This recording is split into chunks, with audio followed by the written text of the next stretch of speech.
அனுப்பப்பட்டவர்கள்.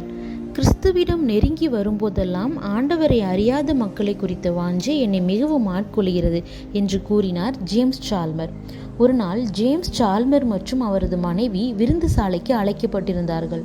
பெரிய தட்டில் எண்ணெயில் பொரித்து எடுக்கப்பட்ட இறைச்சி துண்டு அவர்களுக்கு முன்பதாக வைக்கப்பட்டது. அது என்னவென்று உற்று நோக்கிய சால்மர் மனைவிக்கு ஆச்சரியம் காத்திருந்தது. அது என்னவென்றால் ஒரு மனிதனின் மார்பு பகுதி.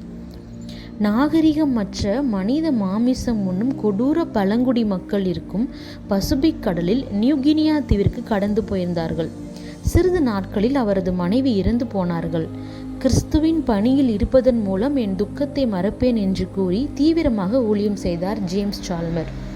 ஒரு நாள் ஒரு தீவுக்கு கடந்து செல்லும் போது நர மாமிசம் உண்ணும் பழங்குடி மக்கள் அவர் படகை சூழ்ந்து கொண்டார்கள். நாளை வருகிறேன் என்று கூறி அங்கிருந்து விடை பெற்றார்.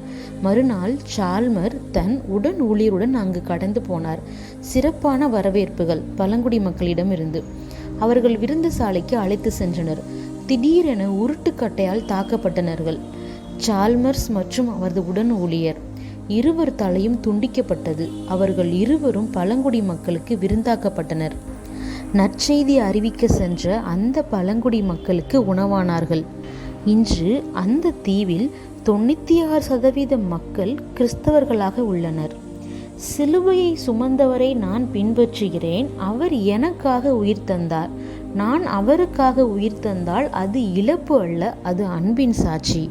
அனுப்பப்பட்டவர்கள்.